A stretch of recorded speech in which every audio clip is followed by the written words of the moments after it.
Pelo sinal da Santa Cruz, livrai-nos Deus Nosso Senhor dos nossos inimigos, em nome do Pai, do Filho e do Espírito Santo. Amém. Meu Senhor e meu Deus, creio firmemente que estás aqui, que me vês, que me ouves. Adoro-te com profunda reverência.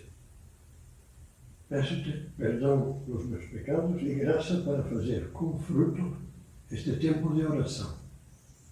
Minha Mãe Imaculada, São José, meu Pai e Senhor, meu anjo da guarda, intercedei por mim.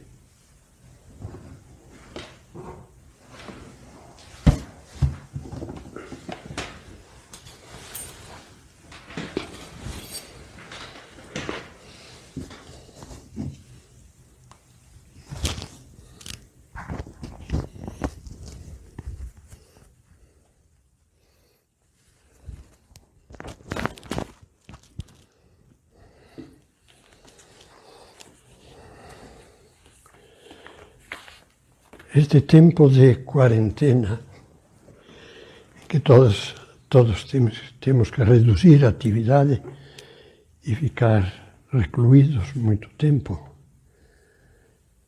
impediu-nos de realizar uma série de retiros espirituais que estavam programados entre os meios de formação que o Opus Dei oferece a todo tipo de pessoas, homens, mulheres.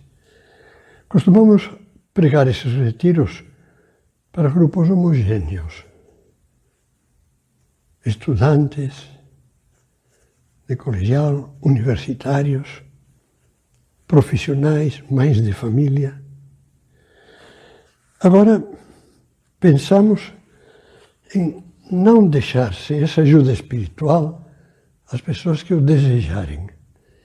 E vamos gravar para que esteja ao alcance de quem quiser, ao alcance de qualquer um, de todos, um retiro, com a ajuda de Deus.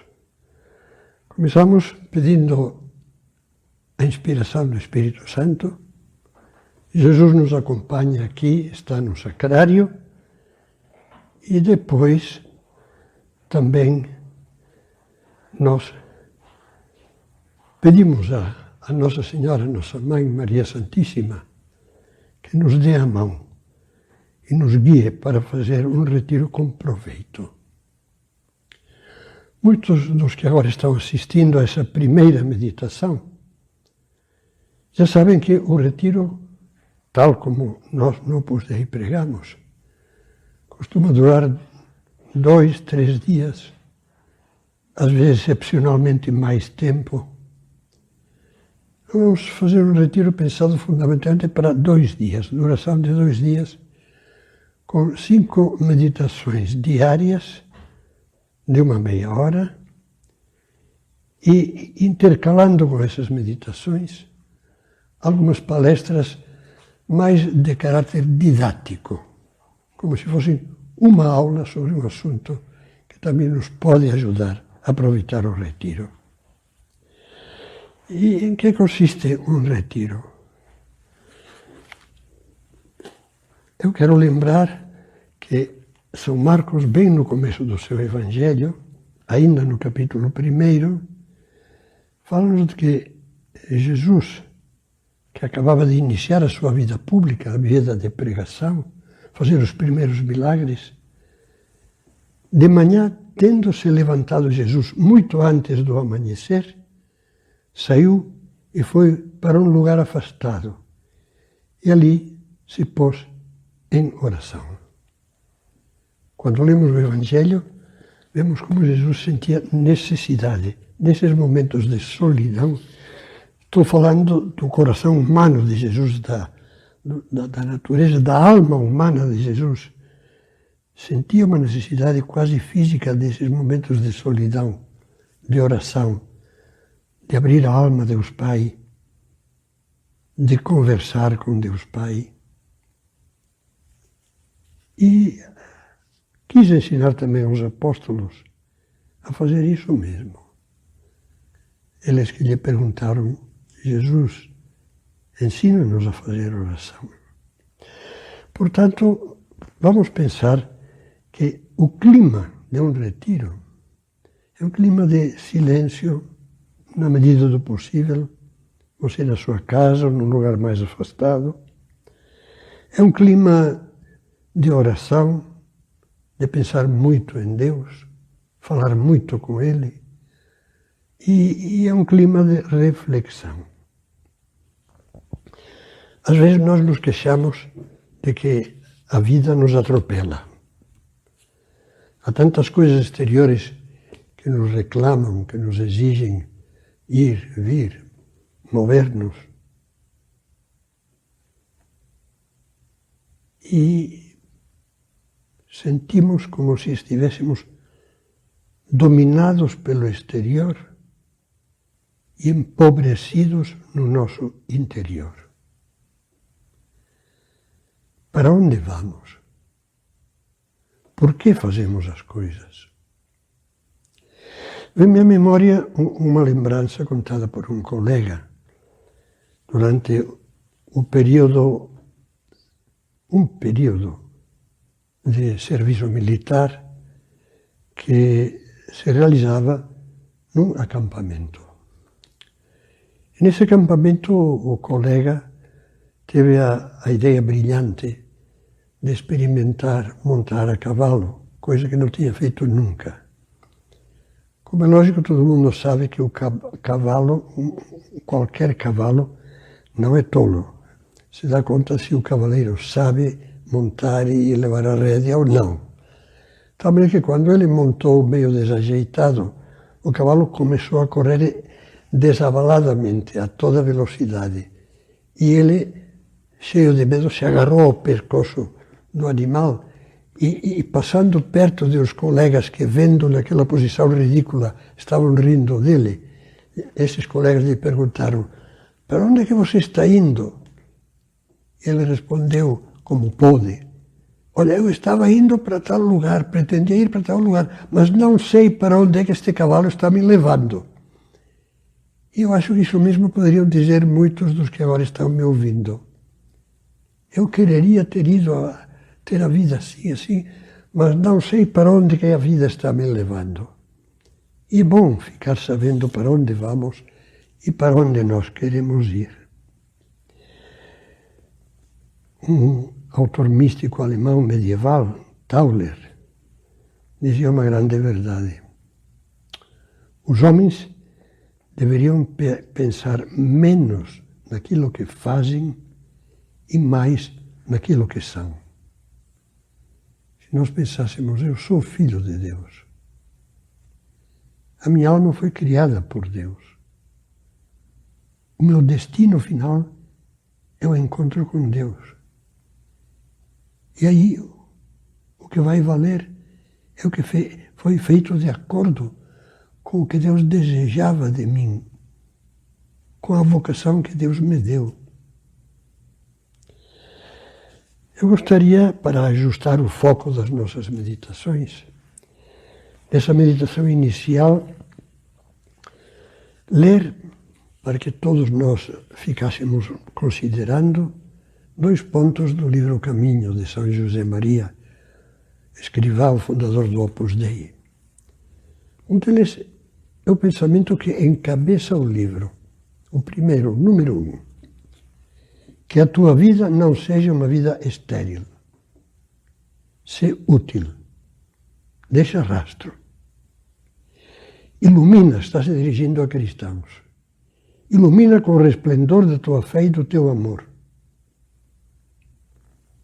E incendeia todos os caminhos da terra com o fogo de Cristo que levas no coração. Que a tua vida não seja uma vida estéril. Viver sem saber porquê. E o outro ponto é muito breve. De que tu e eu nos portemos como Deus quer, não o esqueças, dependem muitas coisas grandes.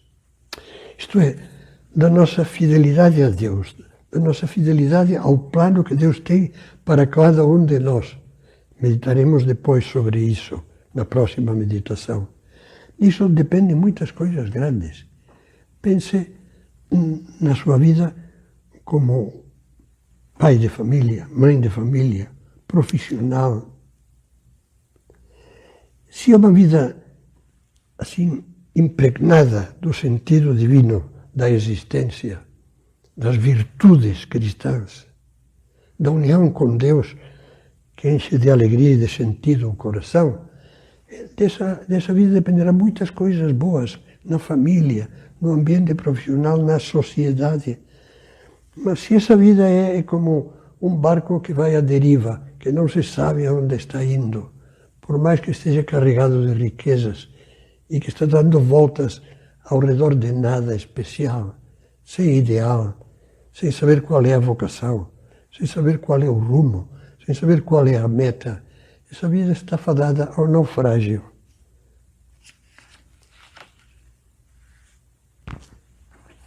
Na sua obra Pavilhão de Cancerosos, o Prêmio Nobel de Literatura, o russo Alexander Solzhenitsyn, nos mostra um pavilhão na Rússia soviética, um pavilhão de doentes em estado quase terminal. Um pavilhão de homens com câncer, já num estado avançado. E um deles, que o autor chama de Kostoglotov, um dia em que estão num silêncio, desses silêncios penosos que às vezes se dão nas pessoas que sofrem, pergunta em voz alta, com uma voz grossa, para que vive o homem? E o autor do romance, um romance amplo, o autor nos faz ver que a maioria das respostas são deprimentes. Viver para isso. Um diz viver para comer, outro diz viver para o prazer, outro diz viver para o partido, outro diz. E finalmente o romancista focaliza uma mulher da limpeza, uma mulher que se dedica à limpeza, uma faxineira. E alguém que tinha escutado a pergunta de Kostoglotov pergunta àquela mulher simples: para que vivemos nós? E ela, com os olhos brilhantes e um sorriso nos lábios, diz: ora, para Deus, claro, para Deus. Como nos pode fazer bem pensar nisso? Para que vivo eu? Eu tenho um rumo. Qual é a minha vocação cristã? Todo mundo tem uma chamada de Deus, porque cada um de nós é único para Deus.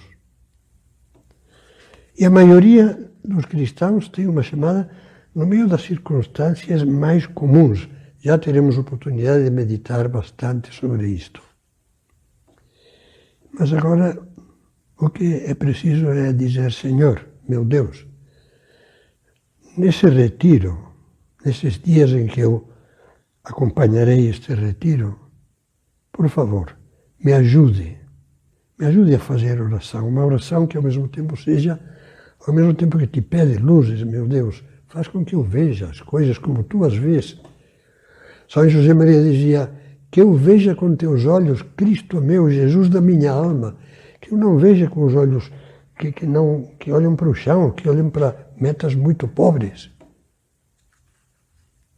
Luz, oração que nos dê luz e sinceridade. Que não tenhamos medo de enfrentar-nos conosco próprios. Senhor, me dá luz para ver o que está mal na minha vida e o que está bem. O que está mal não o conhecemos muito bem, um pouco sim. Há certas coisas que já sabemos que pesam na nossa consciência e nos incomodam. Vamos vê-las mais claramente para procurar vencer esses obstáculos com a ajuda de Deus. Há outras coisas que nós percebemos que não queremos enfrentar simplesmente. Às vezes são deveres, às vezes são atos de generosidade. Preferimos não pensar. Então estão fora do nosso horizonte, das nossas perspectivas. E há outras coisas que nós nem vemos. Vou pôr um exemplo um pouco cru, um pouco duro. O exemplo da pessoa que só se dá conta de que tem câncer quando já está disseminado. E é muito difícil que se recupere, que se cure. Há coisas que estão dentro de nós, defeitos, falhas, pecados. A ausência da graça de Deus que não soubemos acolher e receber e procurar. E preferimos não olhar, não ver. E agora é preciso pedir a Deus com simplicidade: meu Deus, que eu veja, por favor, me ajude.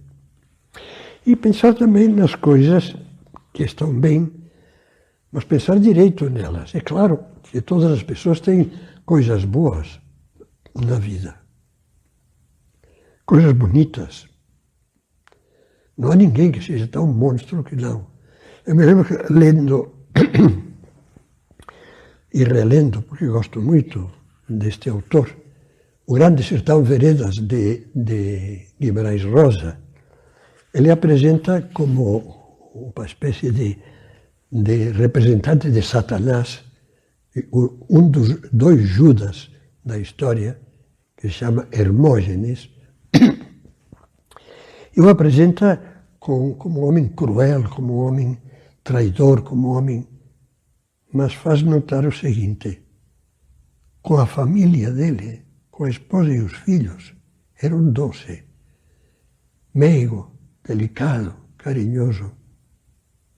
Todo mundo, mesmo os Hermógenes, tem alguma coisa boa. Mas cuidado. Cuidado com o que alguém chamava o perigo das coisas boas. Porque se ficamos pensando: eu já faço essas coisas boas, eu já sou um bom estudante, olha, eu acho que sou uma moça normal, eu já sou uma boa mãe de família, Isso pode ser um sonífero. Um sonífero para ficar tranquilo e dizer: não mato, não roubo, então não quero me preocupar mais. E essas coisas boas podem nos ofuscar para não ver as que faltam. É o que acontecia ao fariseu. Meu Deus, te dou graças porque não sou como os outros homens, ladrões, adúlteros, etc. Pago o dízimo. E também não sou como esse cobrador de impostos que deve ser corrupto. E Deus o rejeitou. Você diz 4 coisas, mas não está falando de como vive a caridade com o próximo, de como vive a dedicação a outros, de como vive a entrega à família. Não está falando de como sabe conviver e alegrar. Não, você não fala nada disso. Às vezes, também, se Deus quiser, veremos isso. As omissões podem ser mais sérias e perigosas do que as más ações. Então, vamos fazer o retiro como quem dá resposta àquele texto do Apocalipse que nos apresenta Cristo. Aliás, o Apocalipse é uma revelação do próprio Jesus em pessoa, Jesus já na sua glória, ressuscitado depois da ascensão, mas que se apresenta diante do apóstolo João, velhinho, quase com 100 anos, desterrado na ilha de Patmos, onde Cristo lhe vai revelando a revelação, porque a tradução do livro Apocalipse. E num dos pontos lemos estas palavras saídas da boca de Cristo: olha que estou à porta do teu coração e bato. Se alguém ouvir a minha voz e me abrir a porta, entrarei na casa dele, na vida dele, na alma dele. E nos sentaremos juntos, em intimidade, e cearemos eu com ele e ele comigo. Tomara que isso aconteça no retiro. Durante esses dias que procuraremos aproveitar para fazer retiro. E desde já peçamos a Deus Nosso Senhor duas coisas que são, em linhas gerais, os frutos do retiro. Em primeiro lugar, mudanças de rumo. Papa Francisco falava muito disso, sobretudo aos jovens, que era preciso ter bússola na vida. Falou aqui, na Jornada da Juventude, no Rio de Janeiro, que é preciso ter uma bússola, é preciso ter um rumo, um ideal. E pautar a vida pelo ideal, orientada para esse ideal, que para qualquer cristão é um ideal de amor e, portanto, de santidade. Primeiro, mudanças de rumo. Porque eu penso tanto em mim e tão pouco nos outros? Porque rumo. E depois, propósitos muito concretos. Desde o mais simples. Vou começar fazendo todos os dias a minha oração da manhã, até outros propósitos que já vão orientar, desde este retiro, lutas que vão durar meses, muito tempo, lutas que nos ajudarão a ganhar as virtudes que nos faltam, algumas delas, pelo menos, e que Jesus, batendo à porta da alma, nos pede. E terminamos esta primeira meditação dizendo uma jaculatória que está inspirada num hino litúrgico. Minha Mãe Maria, iter para tutum. O hino está em latim, o hino Ave Maris Stella. Você pode encontrar na internet, Ave Maris Stella. E na última estrofe pede isso. A Nossa Senhora, minha mãe, prepara para mim um caminho seguro.